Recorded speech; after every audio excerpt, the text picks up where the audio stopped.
out here with the homeboy Dotcom. What's up, bro? You know, Chilling, man. in these streets. Damn, man, you look like you done lost some weight. Yeah, man.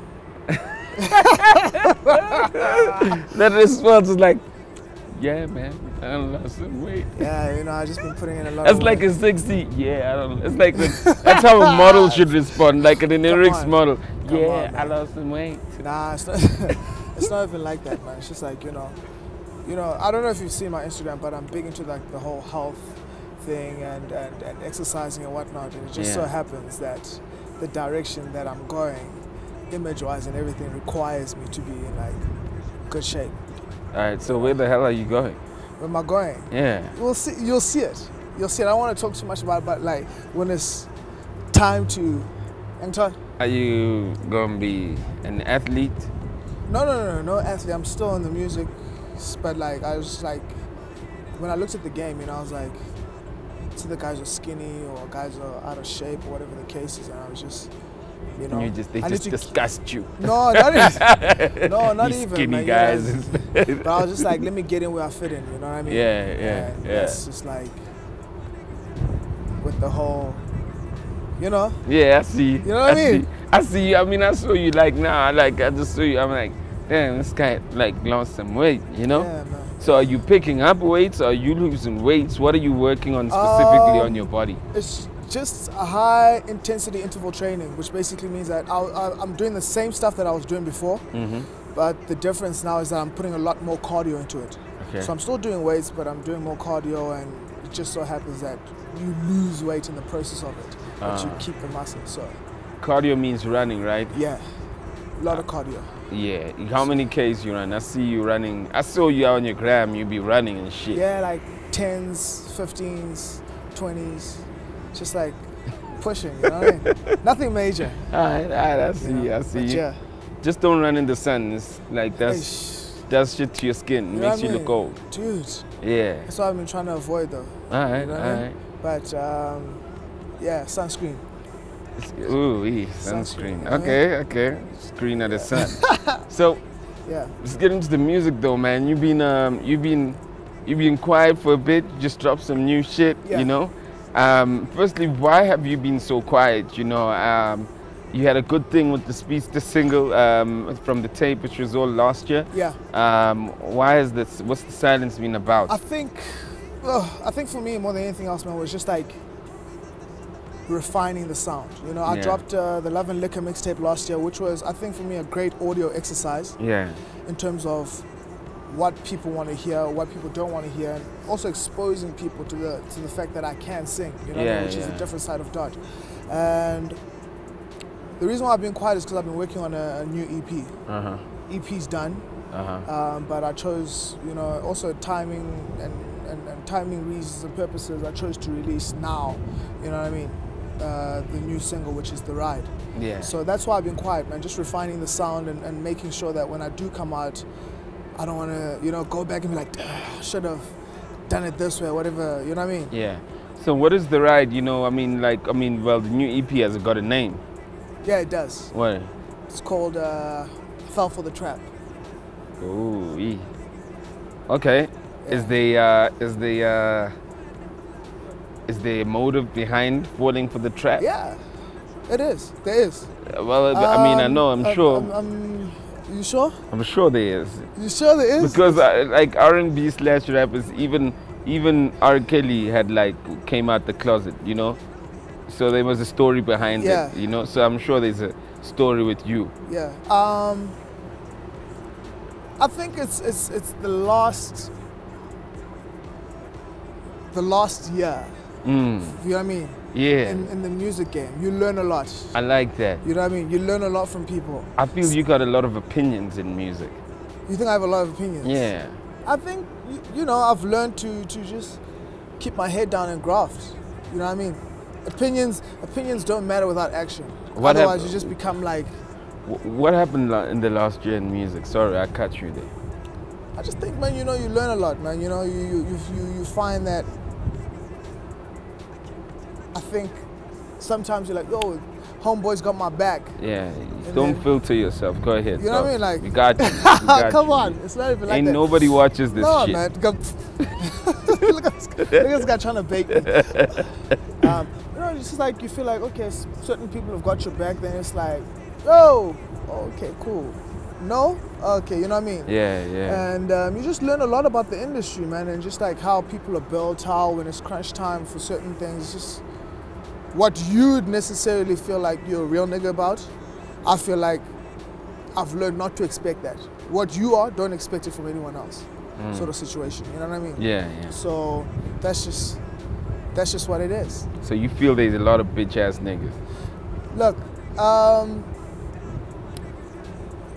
I just feel like it is what it is. Whatever the situation is, it is what it is. You take it with a pinch of salt and you keep it pushing. Man, I feel like you had like some wake-up calls, man. I you know, put me in your picture. Put me in the picture. You know, you're like Capasso, but the paints are there and like the wall is there. You know, put me in the picture. Yeah, man. It's just because I feel that maybe that's also probably what's inspiring the music. Yeah. Yeah. So put us in the picture. You know, let's hear, because I got questions about some songs. You know. You can't say some shit and don't expect to be asked. Okay.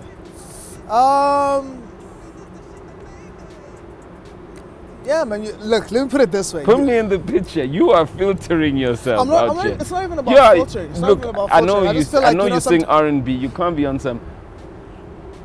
Well, no, they come with it. You know what I mean? No, man. It's just like I've learned a lot in the last year. Yeah. And sometimes you have to take a knock. You have to take that L. And, you know, get back up, whatever that, you know what I mean? Yeah. So would you feel that to a certain extent you took an L from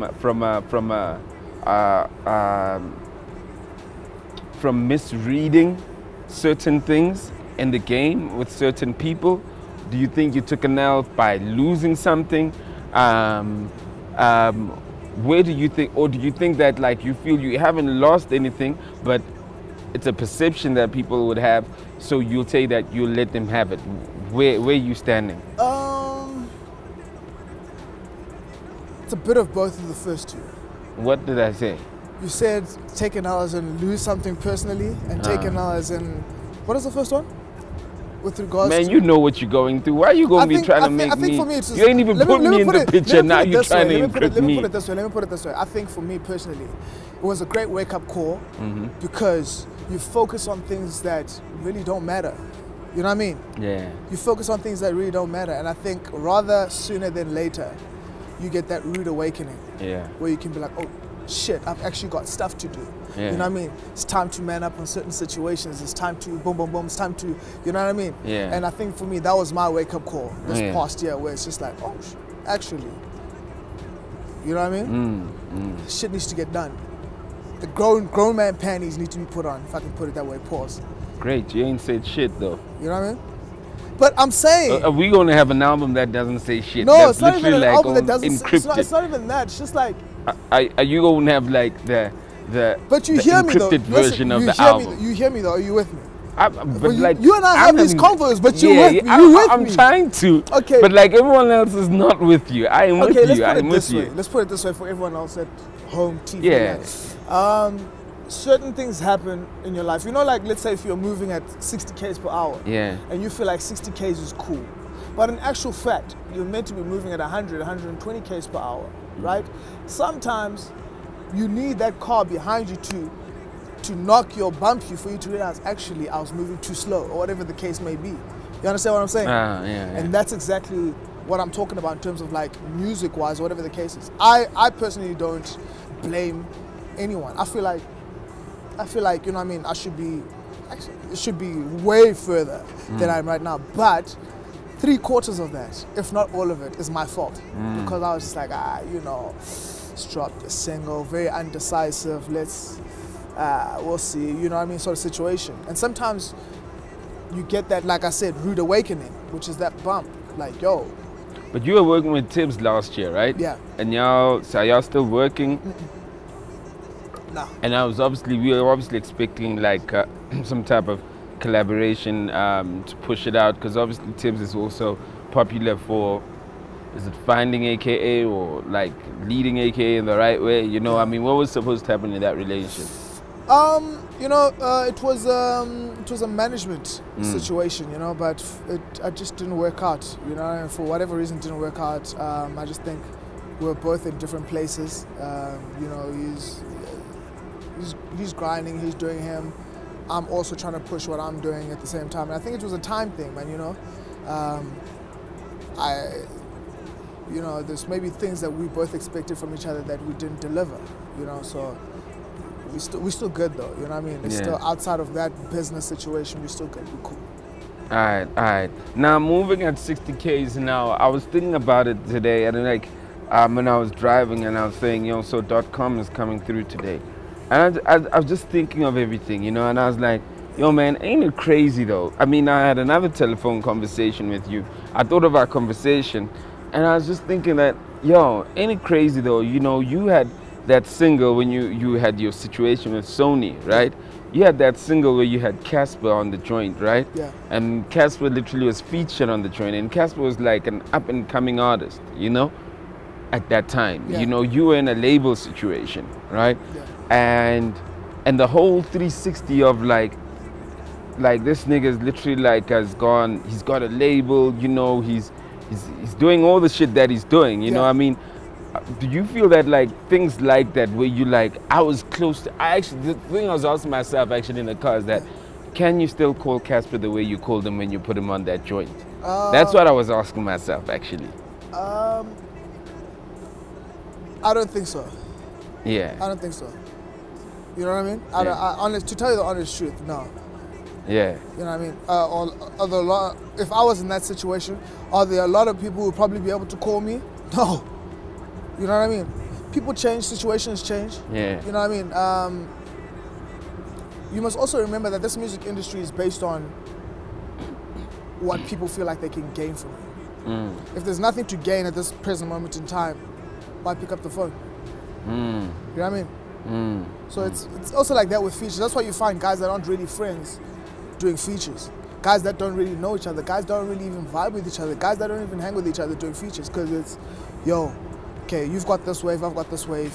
Let's do this and monetize it or whatever the case is, and let's keep it pushing afterwards. That's why guys can beef, and then afterwards they get back to the money. It's like, yo, I understand I swore at you on this track, but there's money to be had. We might not be boys, we might not hang out every single weekend, but I need you for A, you need me for B, and if, you know what I mean, you're not currently needed at this present moment in time, then, you know? So when did you write The Ride, the song? I wrote The Ride January, Feb? This year? Yeah. Okay, so obviously I'm gonna question you about your lines there. Yeah. So you obviously, I mean, in my opinion, I'm thinking you are I'm assuming it's Nadia, you know, do you still consider Nadia as your woman?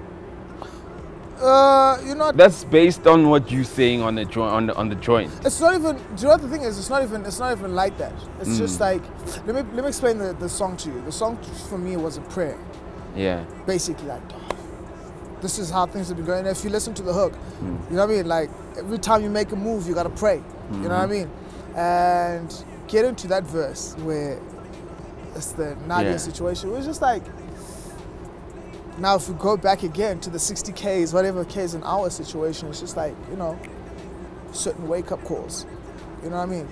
So for me, it was just like, boom.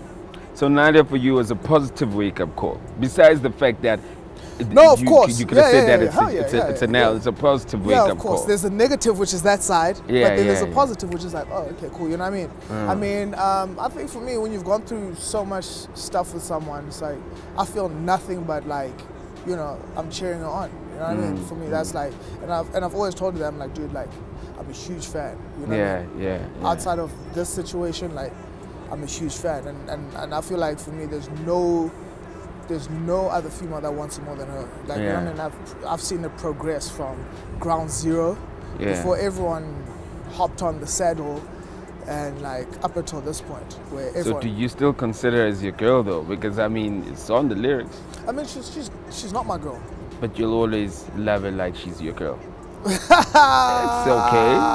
It's okay. It's okay. Look at this guy looking for the juice. Listen. Let me put it this way. You know, like I definitely do love Nadia. She knows that. I love her to bits. But that's not the case, right? That's not the situation right now. Would you guys ever like come together again? I don't know. I honestly don't know. That's not something that. Do you think she's also changed with some of the growth that she's had? I honestly don't know. You know what I mean? You should know. It's either yay or nay. You know what I mean? Change is good. Change is. You out of everybody, you should know. Do you think she's changed with the growth that she's had? Nah. I think maybe you become more woke in terms of stuff that happens in the industry, but I don't think she's changed. Y'all guys still hang? Per se. Huh? You guys still hang? No, not really. Jeez, Dot. You gotta make it so... Okay. So have you met somebody? No. Damn, Dot. So what we gonna hear in this album then, B? Because if you gonna rap and love, you know, you gotta, don't be a fake. You know, you get studio gangsters. Don't be a fake lover, Dot. What we gonna get in this album? It's not even like a fake lover situation. You know what I mean? Just to summarize the whole like Nadia situation. You know what I mean? Like, love the girl to bits, and I think what will be will be. You know what I mean? If Nadia and I are meant to get back together, whether it's in the future or distant, whatever it is, it'll happen if it's supposed to happen. If not, not. You know what I mean? But I think her focus right now is her career, and my focus right now is me getting what I need to get done. You know what I mean? I'ma ride for my niggas, yeah. I would die for my niggas, yeah.